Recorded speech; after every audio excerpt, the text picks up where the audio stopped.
Ladies and gents, boys and girls, today we have Mr.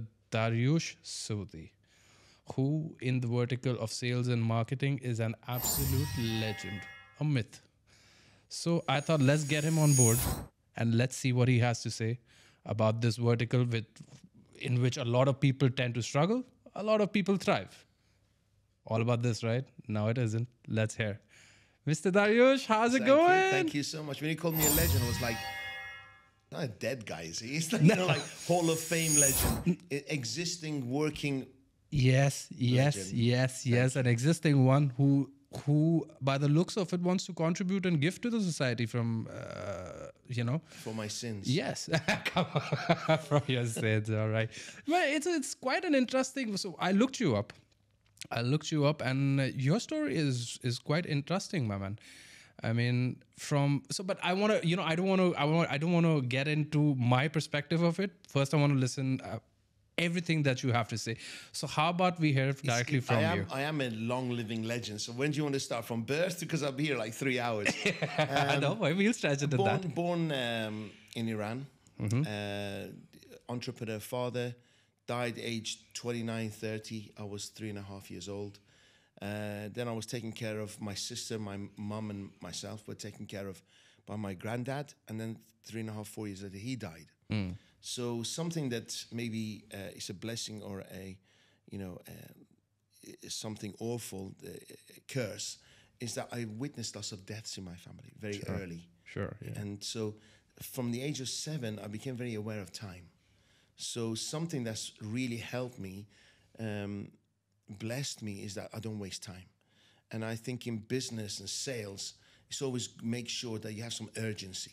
Because a lot of people fail when they don't value time. Of course. So we're going to come to that later. Yeah. So I'm dyslexic, so never did well at education. Went to UK when the war started, the revolution started in Iran. Went to the UK, I was bullied, didn't speak a word of English. So again, instead of quitting, something inside me wanted to learn to speak English with as little accent as possible. Because if I had an accent, if I was a foreigner, I'd get bullied, So left school and never took any degrees or anything like this because people thought I was stupid, but I knew I wasn't. As a dyslexic, I was good with numbers. So I went into sales. People used to say, you're a great talker. Now, you make a great salesperson. Now, 40 years later, if somebody said that to me now, I think that's really bad because great salespeople are great listeners and not great talkers. But at that time, I believed it. So I got into sales. I left more jobs than I can remember. I got fired from more jobs than I can remember. I knew that I wasn't a 9-to-5 guy. I always did well because I worked hard. Didn't have anybody to teach me, so I learned along the way as I put my head on that chopping block, keep learning. Sure. So everything, the life, I've had like 10 people's lives because I've never had anybody teaching me. I had a mom, of course, who was a widow at 21.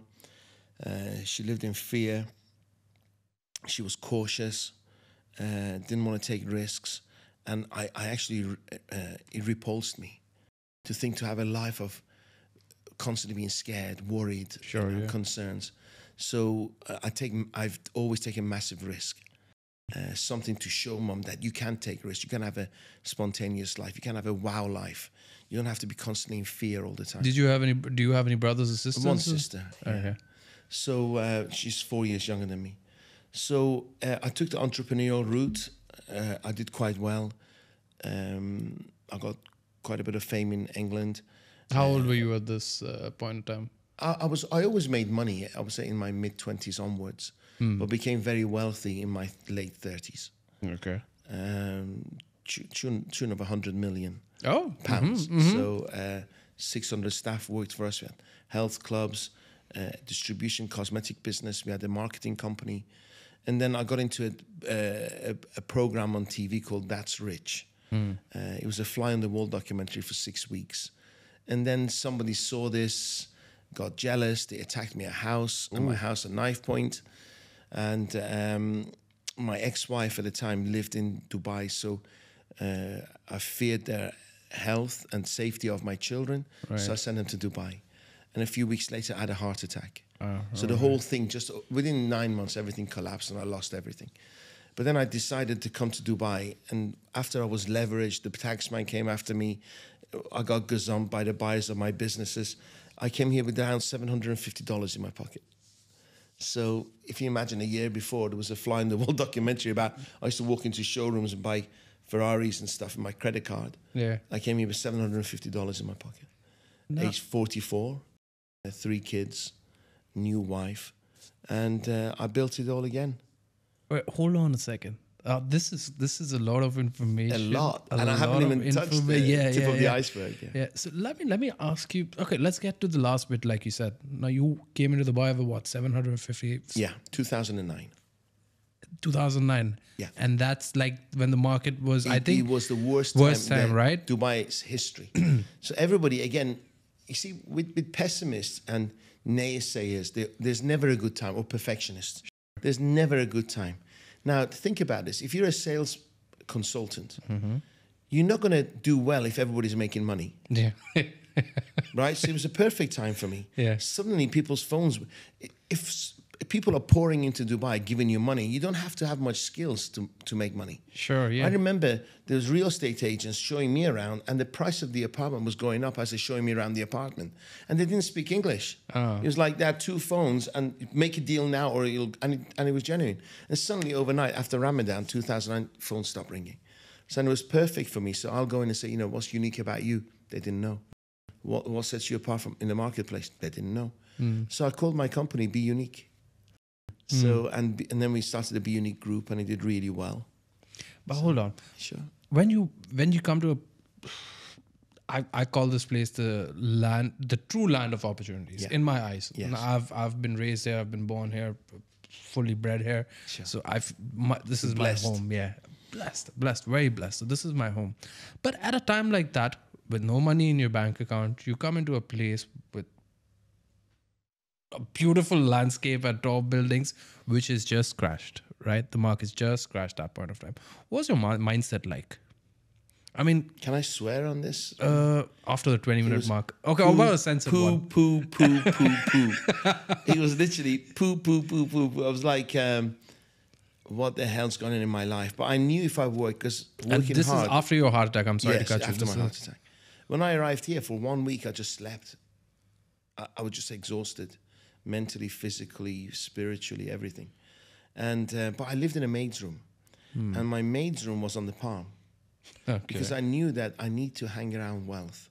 Okay. I need to hang around money. Okay. So although I didn't have 2 pots to pee in, at weekends I played beach volleyball with the rich. They got to like me. I started working with them, and I got to see their businesses. And I said, if I can help you turn it around, would you give me some money? Pay me a percentage of the sales increase, and kind of put myself on the line.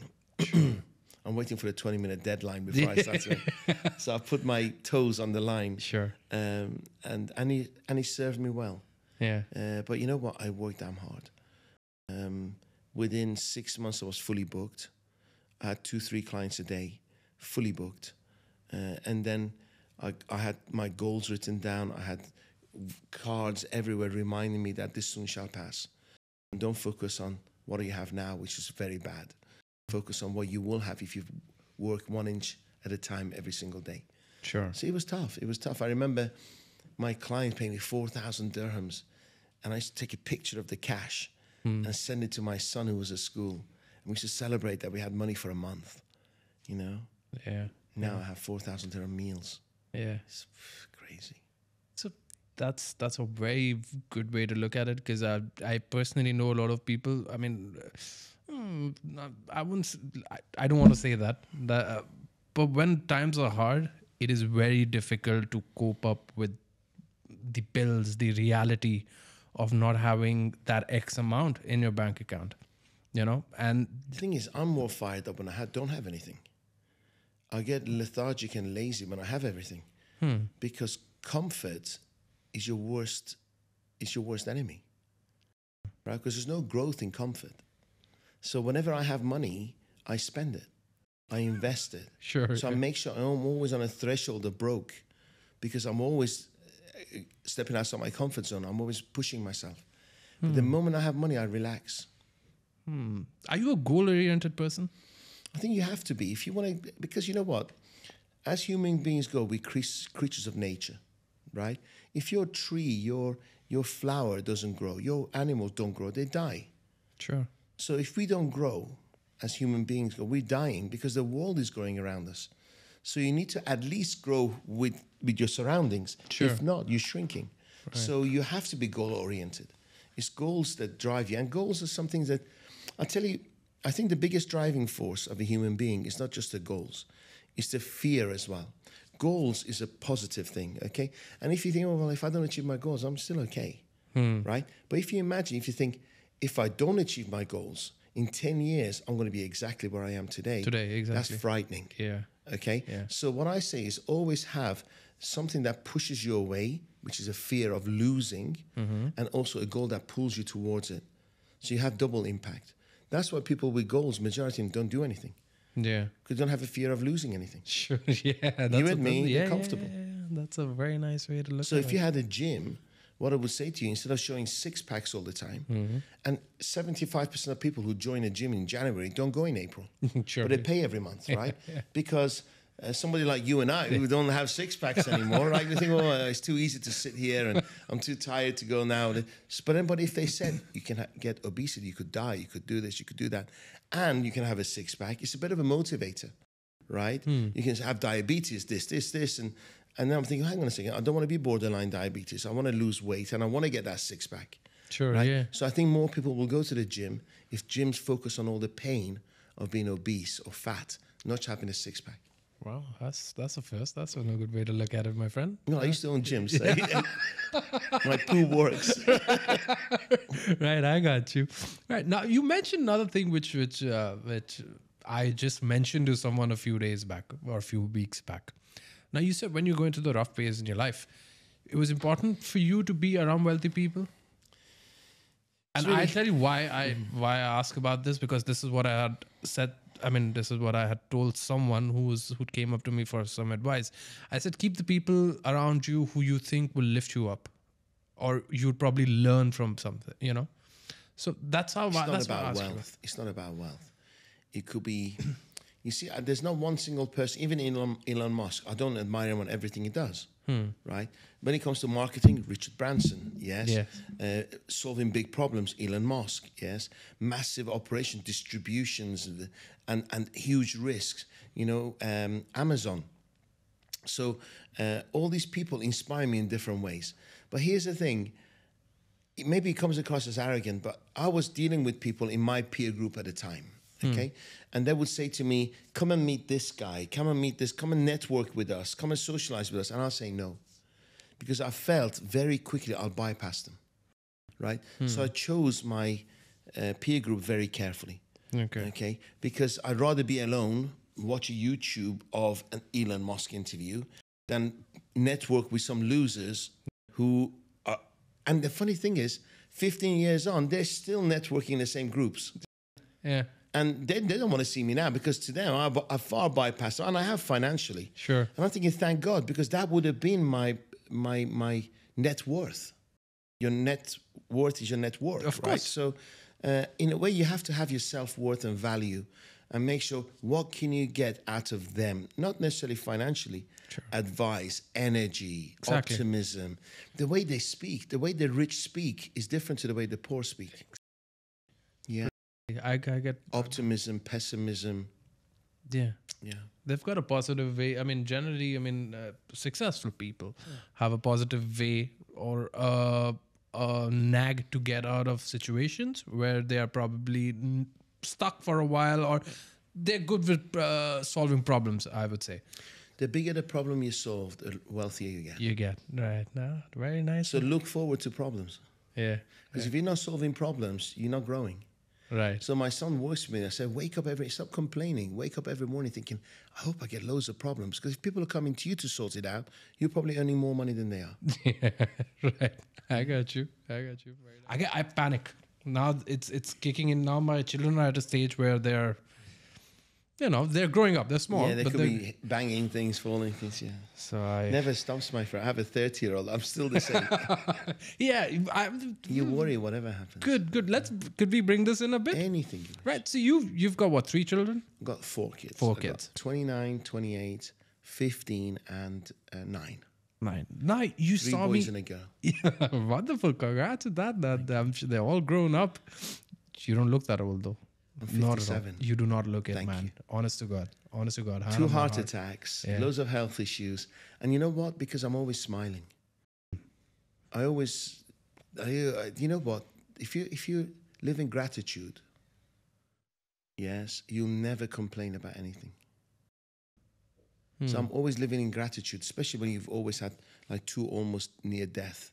Of course. So today's a bonus. Being here in front of you is a bonus. So I'm grateful. Wonderful. And egos mean nothing. Egos means poo, right? Really, end of the day, ego is nothing, is it? It's only hiding your insecurities, right? Right. So if I share my heart on the table with you without fear, hopefully some listener will resonate with the way I am. But if I've got this ego with a film and Barry, they're never going to connect with me. So I always say, speak from the heart, and it gets to the heart of the audience. Sure. You speak from the head, it never gets to the heart. So. Now, if I can ask you about this Anything. as well. So when you're going through the rough patch of your life, your children must be about 16, 15-ish? Or Would have been probably older? one would have been 2, the other one would have been 13 and 12. Yeah. 13 and 12. So 13 and 12, they can still see what's happening in the house, right? Oh, yeah, yeah. So I just want to ask you, in terms of your mindset, especially with children of that age where they know that you're going through a certain patch and you are where you are at that point of time. How was it at home? Like when you saw Horrible. them? It wasn't just horrible, it was worse than horrible. It was hell. Because the people who attacked me, they pleaded guilty in court and they got 6 months house arrest. Not even go to jail, right? To break into somebody's house, put a knife to their neck. And they didn't even go to jail. So they opened up loads of websites against me. They heard that I come to Dubai. They decided to ruin my life. So they opened up, Daurish is a pedophile. Daurish he's got Interpol after him. Daurish has got debts. He's got taxman. 20 websites against me. So, and my children, I couldn't afford school. So I didn't go to school for 6 months. So I would come home and my children are, oh, Daddy, there's another website against you. And they're reading it. You know, it was soul destroying, but wasn't it half a motivation? It inspired me to get me out and never happen again. Yeah, this was never going to happen again. And you know, I always thought, let my children be my judge, even today. So when I used to go on an appointment, I used to come out, and I used to think, if my son or my daughter were here watching this, would they have been proud of me? So although they weren't there, I always used them as a driving force. But it was horrible. Yeah, it was horrible. Can you imagine phoning up school in Dubai saying you don't have money to pay your kids, and they kick him out of school for 6 months, and they're missing out, and you have to come home and have a smile on your face and have faith. My son started cold calling for me at age 13. So during break times at school, he was cold calling for me to make sure that Dad was constantly seeing people. Now he's running the company. Right. Yeah. He's happy now, isn't it? He's happy now. He drives a Ferrari and stuff. But then I look at him and he's probably 75% driven by fear of not going back there. to where, yeah, sure. It's heartbreaking. I wish he was 75% driven by goals and 25% fear. Yeah. He still lives it from time to time. Yeah, but then, there's certain parts of life. Well, you know what I say is that life is hard. Yeah. Right? Don't wish for an easy life.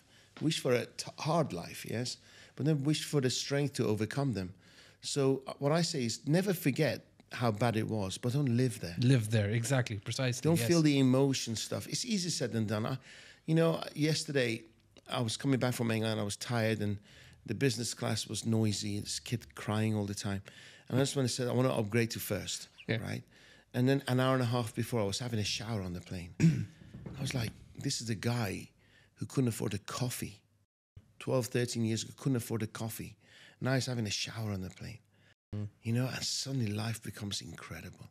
Yeah. Now I just hope that it lasts a bit longer so I can enjoy it, my fruits of my work, you know. Yeah. Not long before I'm going to become 70 and, so, cherish time, cherish your moments, values.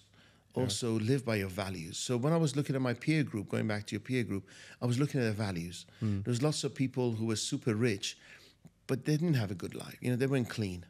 And I didn't want to be like that.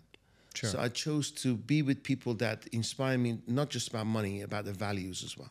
Sure. Very nice, my friend. And kudos to you to come out of a situation like that. Thank you. Right. So let's get into Arena Capital a bit. What's the deal? What's the vision with the company? And the Gladiator Mastery as well. Thank you. Sure. What's the idea of Arena? it? Okay. Yeah. You got to a stage. If you say to me who's rich, the rich live off the interest of their interest. Okay. Okay. Rich don't work for money. Okay. So they've earned a amount of money, put it in some kind of investments, and then they live off the investment of the investment. So they don't touch their capital, they don't touch the interest. That just compounds. Okay. And they live off the interest of the interest. Does that make sense? It does. Give an example as well, if you can. First sell their time. Okay. So they work from 9 till 6, hourly rates, and they get a salary. Sure. Okay. Most people get promoted when the boss dies or the company promotes them. They're not really in charge of their own destiny. As an entrepreneur, to get rich, you add value. So your income is dependent on the amount of value you serve. And then more number of people you serve and add value to, the richer you get. Okay. So Tom Cruise is the richest actor because he gets the most bums on seats. Of course. Robin Williams gets the most concert seats. They become the richest entertainers. And it's the same in business and sales, especially. Yes. The more people you serve, the richer you get. So, but then there's the point where you don't want to sell your time because there's only 24 hours in a day. So I love being rich. Okay. So I always thought, how can I have a business whereby I'm living off the interest of my interest? Okay. So from 7 years ago, I started saving in different policies and stuff. And I used compound growth. Compound growth, are you familiar with compound growth? No. Compound growth is, let's say, I'll give you an example. If a bank pays you 10% a year, but they don't, they pay about 3 or 4, but if they pay you 10% a year, would you like to get that 10%, like, let's say 12% a year? Would you like to get 1% a month, or would you like to get 12% end of the year? Yeah. Which one would you say? Yeah. 12% end of the year. Yeah. Right? Yeah. No, because what happens is you get 1% a year interest every month, and then you compound it. You keep it in there. So 1,002, yes. 1,004, 1,000. And then before you know it, the poor, what they do is the moment they get the 12%, they take it out. Yeah. The rich compound it. So when it was Einstein, he said it's this eighth wonder of the world, compound growth. So what happens is, over a period of time, nothing happens, suddenly this goes up. Okay? Now it's got to a stage that I have more money coming in than I can spend. Right? From compounding from 6-7 years ago. So what I do now, over the last 18 months, we invest between $100,000 to $500,000 a month in different companies. Okay, that's nice. So I've become an investor now. Nice. And also I get paid to sit on people's boards. And that's what we do. Very nice. So it's gone from working for your money, it's money working for you. Very nice. But then I was disciplined. 6-7 years ago, I wasn't going on holidays. Now I have Ferraris, I have this. But guess what? It's not from my capital. It's from the money interest you of my interest. Yes. Correct. Yeah. So it's from the bucket. It's called waste bucket. Sure. Yes. How did you figure this out? And what? Reading, learning, making mistakes. Never a family member, nothing. So I say to people, if a 44-year-old, we know I was 44 when I came here, with no education, no parenting, even an Iranian background, nobody wants to work with Iranians. Our passport is almost as bad as North Koreans. Okay. We're actually allies. We're the only two countries that are allies together, North Korea and Iran. So, and 3 kids. If I can do it through self-learning, what's your excuse?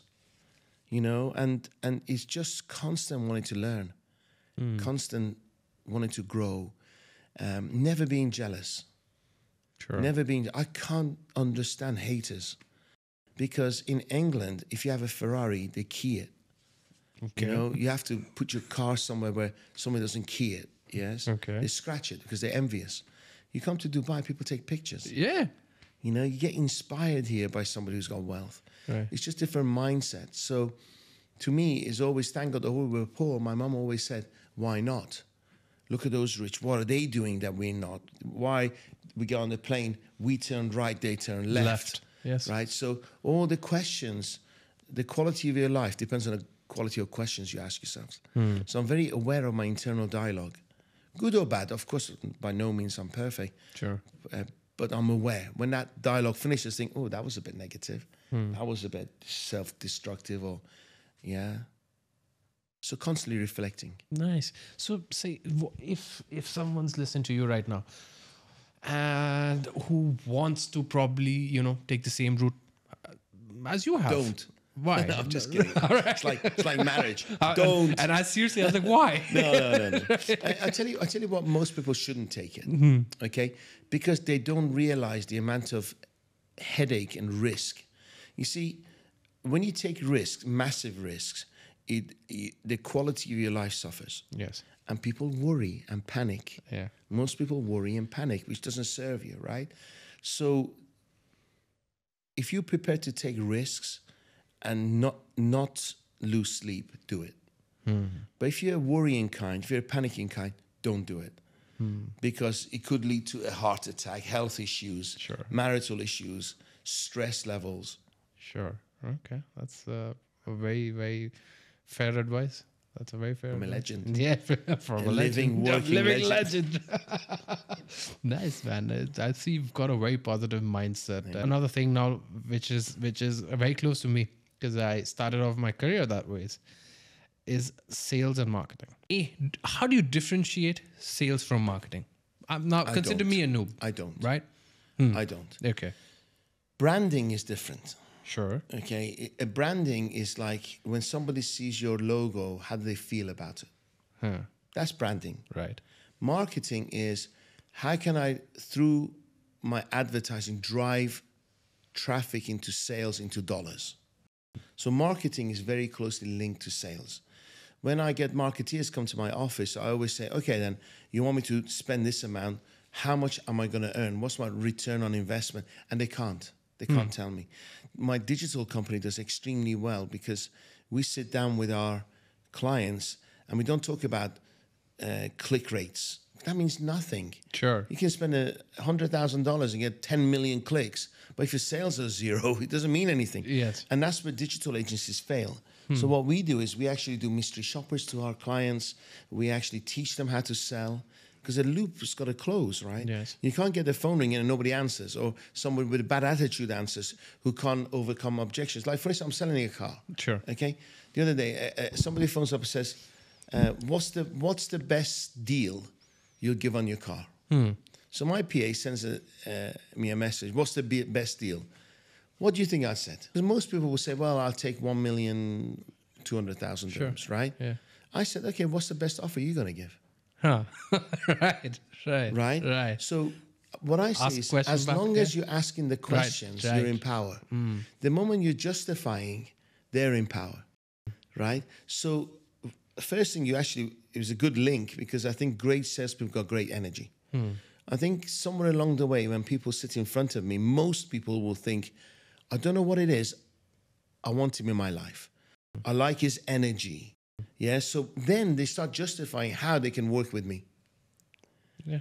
When you see crappy salespeople, they sit there going through, this is what we deliver, A, B, C. They're going through a shopping list. And you can see the prospects falling asleep because they've got no connection. Sure. Right. Yes. And the prospects say, well, let me think about it. And they're looking for somebody else that they think he's not going to burn me, is honest, is passionate, he's going to work hard for me, and I trust him, right? Going through, many times I used to walk into my sales office, and they were going through a presentation, and I just shut the laptop, and I go outside, like, what do we know about you? Okay, let me tell you how we can fix things if things go wrong. Because people, when they meet you, they don't think positive. They don't think, oh, he's going to make me millions. They're thinking, what could go wrong? Is he going to run off with my money? Is he going to take care of me? Sure. So I just say, before we even start, let me tell you, you're probably thinking, what could go wrong if I'm going to run away? Well, let me assure you that I'm not, and these are the reasons why. And they're thinking, oh my God, he gets me. I like him. Right. And then half your job is done over there itself. 90% of your job is done, yeah. As long as you don't wash your dirty laundry in public, say something you shouldn't, shoot yourself in the foot, Yeah, which people do. Right. Overstay your welcome Right. to get the deal and get out. Sure. Yeah. So now, now how it works, with say account execs, such as how I was at one point of time. I remember there was a time where there were a few months that I was not able to meet my targets, or and I was going into meetings a bit nervous because at the end of the day, you know how the sales industry, the vertical itself works. You need revenues to justify your presence in the company. When you're going through a patch like that, what do you think? What is the right way to approach a meeting? Right. Make an sure individual? your energy doesn't show. Right. Because if you got desperate energy, the prospect will feel it. Okay. So I always thought I always hit target annually, but there were months that I didn't hit target. But I knew I was irreplaceable. Okay. Then if you're working for a company that if you don't hit target 1 month, you think you're gonna get fired, it's the wrong company, leave. Okay? Because they should reward you by the amount of work you do and also know that there are going to be good weeks, good months, good days, good bad days. So you should never be nervous about losing your job, right? You should be driven enough to surpass target. So your energy changes. One is desperation and another one is drive, So I always sit in front of a prospect thinking, I'm going to get you because I'm in competition with my competitors. And the moment if I leave and somebody's going to say it's going to reflect badly on me. So even now, I can say I'm a millionaire. If I lose a deal, I lose sleep. Sure, of course. Yeah. And I know the owner, I've never ever been fired for lack of trust. I used to get, in England, people tend to go to salespeople, majority, I can't generalize, but majority go to the pub afterwards, right? I don't drink alcohol. So I do now, but I didn't then. Because I was a squash player. So it's like I lived in Manchester. It was 6:30 on a Friday. And my sales manager will phone up wanting to fight. Where are you? And I know he's probably caught another 10 salespeople. He's caught them in the pub, right? I was in Northampton, which is near London, door knocking. Oh, right. Right? Yeah. He'll phone up for a fight. And at 6:30 or 6 o'clock on a Friday, that means I would get home to my family at 1 o'clock in the morning. Right? But I knew 6:30 on a Friday was the best time to door knock on someone because the prospect would see, God, he's committed. But all his competitors are in the pub. He's knocking on doors. I like him. Sure, right? yeah. I was most successful when it rained. Because my competition, where were they? In the office. Right. I was most successful when it was early in the morning, late at night, because I tend to catch the owners in. You see? So I tried to be where the majority weren't. Sure. And that really worked for me. Nice. I'm sure it did. Right. Still does. Yeah. Still does. Thanks. He likes clapping. Yeah. No, it's easier editing that ways. You see, when the guy claps, he's not clapping like this. It's like Talk, anger. yeah. He's got anger in his clap. Yeah. It's a lot of internal anger going on there. Yeah. So, let me. I'm going to get him a gong. He'd be so disappointed. Doing. Oh, damn it, I want to clap hard. For God's sakes. Who took my clapping away? That bald Iranian guy came and gave me a gong. Now I've gone all soft. That's a good one. That's a very nice one. In India, right, a general mindset of, okay, I'll not generalize it. At least for my parents, it was, or a few more members in my family was, anyone who gets into sales and marketing, not marketing, say sales specifically, right? These are people who couldn't make it anywhere else. This is the mindset that there was for a while, right? Like if you're into sales, that's because you're not an engineer. If you're into sales, that's because you're not a doctor, and so on and so forth.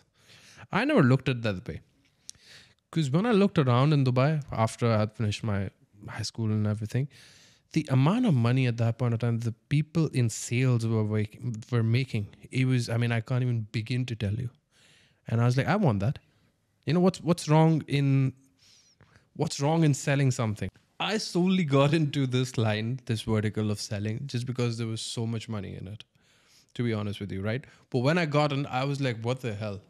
Because it's all like targets, pressure, revenue at the end of the month, revenue at the end of the year, payments, follow up, everything. And I was into advertising, right? And I was taken aback for a minute. When someone is entering into sales, right? What do you think makes the right salesman? And what's the attitude that the person should have? Okay, it's a really good question because there's lots of detail in that one, if you don't mind me saying. So let's go back to your parents. Of course, they're conditioned about safety. When our parents were younger, they tend to have 2-3 jobs maximum a lifetime. Now you expect to have 30 jobs a lifetime. Right. So if you stay in one job too long, there's something wrong with you. So engineering, doctor, nurses, it was all about providing consistently without risk, without ups and downs. So that's changed, right? Now, they looked at sales as somebody, they probably didn't look at Mr. Tata and thought he was a salesman, right? But he was the greatest salesman. Yes. Okay? They always saw him as an entrepreneur, this great business people, but they judged salesperson somebody who probably sold something like Mars bars. Okay? Now, they're order takers. Sure. So your parents judged sales as an under-trained order taker, and they were right. Great salespeople are people who move people. Okay? So a lot of it is about personal skills. And the more people you move, the more money you earn. Okay? So something you had, and I can feel it, I'm not just saying this to you now, right? So, but you're very personable, right? You're very real. And that's something that was natural to you. So if you can connect with others, Sure. you're a salesperson.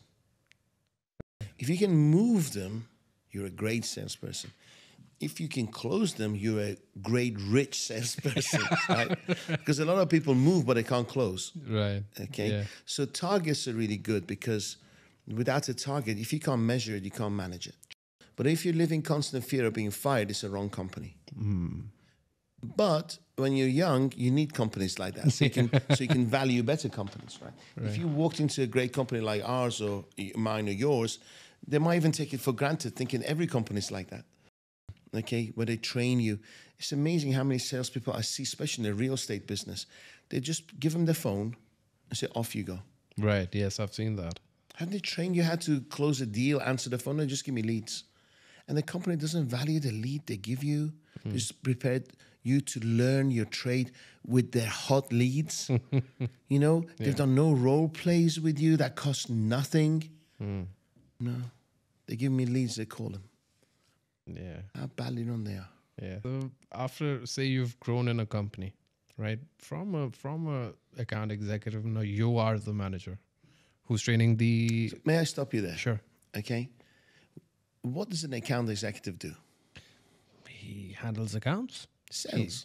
And he gets in Sales. new accounts. So you tell me, in the past 5-6 years, okay, how many people have you seen who were salespeople who had sales on the business card? Very few. Zero. Yeah, very few. There's account managers, account directors, territory managers. You know why? Because by nature, they're embarrassed of the word sales. Yes.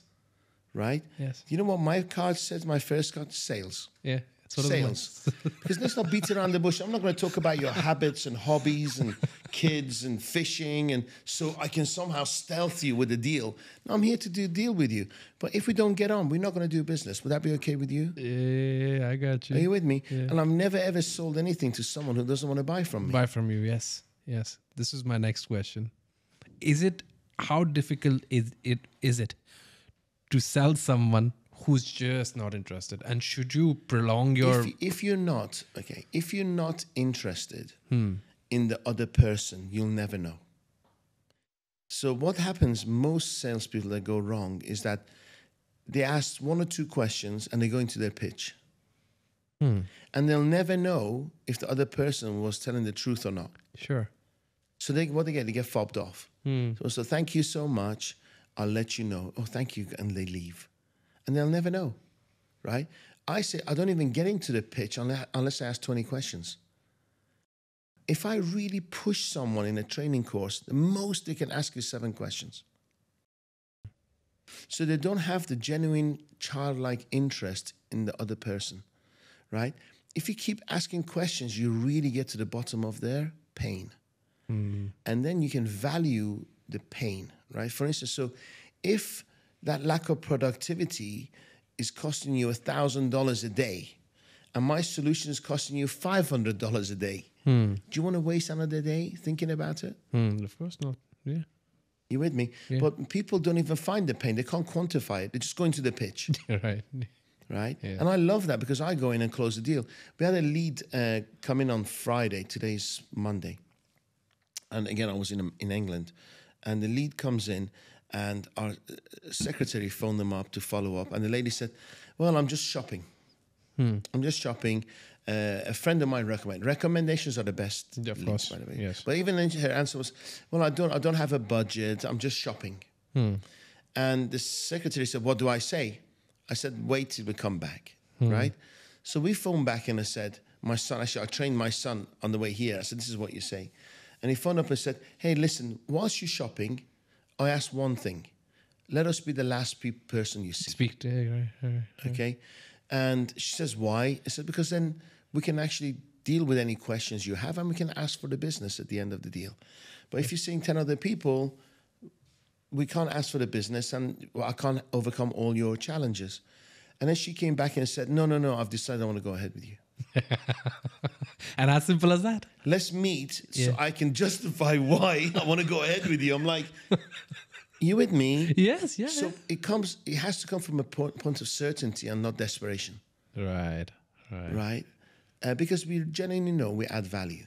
Yeah, sure. Okay. Yeah. I feel I can go on another hour about this with you. We can do it again. I love. Honestly, we can actually, honestly, no kidding. If you want sales, we can do it on a regular basis. Yeah. Because I've done literally. I've just started Gladiator Mastery. What I notice, a lot of companies hire me and hire other consultants. I'm not saying I'm better than anybody else.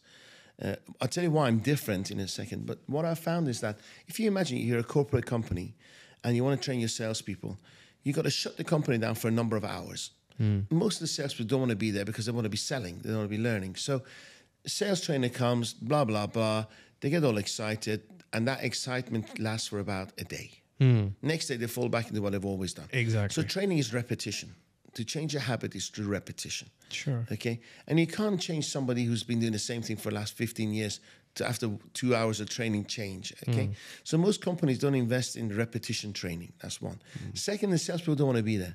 So what I've done is I've actually created an interactive training. Very nice. So $30 per person, per company, per month, right? So the X comes in and we give him this access. It's interactive. And the video says, Ankit, welcome to our training today. Which one do you want to learn? Do you want a telesales learning or do you want to say account management? And the video waits for you. And you say account management. Well, you've chosen account management. And it's interactive and it asks you questions. Very nice. And then you can watch this training or be involved in this interactive training 2 a.m, weekends. At your comfort. At your comfort. Yes, of course. And they don't have to shut the company down. And then it asks you questions, gets you to fill forms, video yourself. And all this is sent to the manager. So they can give you The feedback on that. Yeah. This is so very interesting. There's nothing in the world I like more than sales. This is Apart from very naughty stuff. Sales. Actually, come to think about it, closing a deal is the biggest aphrodisiac. So sales. Sales, right? Yeah. Closing a deal is the best. I know the feeling, man. Once you've closed an account and you're like, you know. Because they didn't wake up that morning thinking that I'm going to give Ankit some money. Yeah. But end of the day, they gave you some money. You think, I know. You know what? Honestly, God, I feel I can go on about this, but we can do this again and again. We definitely will, my friend. My honor. Definitely will, my friend. But one last thing before I let you go. Dubai. Now, like I said, I was born here, raised here, bred here. This is home for me. What is it to you? I swear, I wish I could meet Sheikh Mohammed. And I don't think I'll stop kissing his hand. Yeah. Because where in the world can a foreigner who's fallen flat on his face, middle-aged, 3 kids, no money, just had a heart attack, come and become a multi-millionaire? And I don't speak a word of the language. I don't speak a word of Arabic. But, maybe I'm not even the best. But I've been rewarded for my values. Okay? And I think if you're going to come to Dubai, don't think of it as a quick money. And there are people coming here making quick money and leaving. Sure. If you are prepared to grind it and work your values, deliver on your promises, you will do more than anywhere else in the world. And you don't pay taxes, right? You choose to have great healthcare, the best hospitals, you pay. You have the best meals, best everything, you pay, but you earn more than anywhere else. Exactly. Right? Dubai is flat land. I can sit in my office and see for kilometers ahead. Yeah. Whilst in England, it was valleys. I always had like clouds pressurizing me, mountains. I could never visualize the distance. You got leadership. To the moment you relax, you realize you're just nothing compared to this guy who has a vision that blows you away, you know? And if you're constantly being inspired by that, you can't ever sit still. Sure, yeah. Does that make sense? Yeah. Decisions are made quickly. Big decisions are made quickly. $52 billion in buying planes.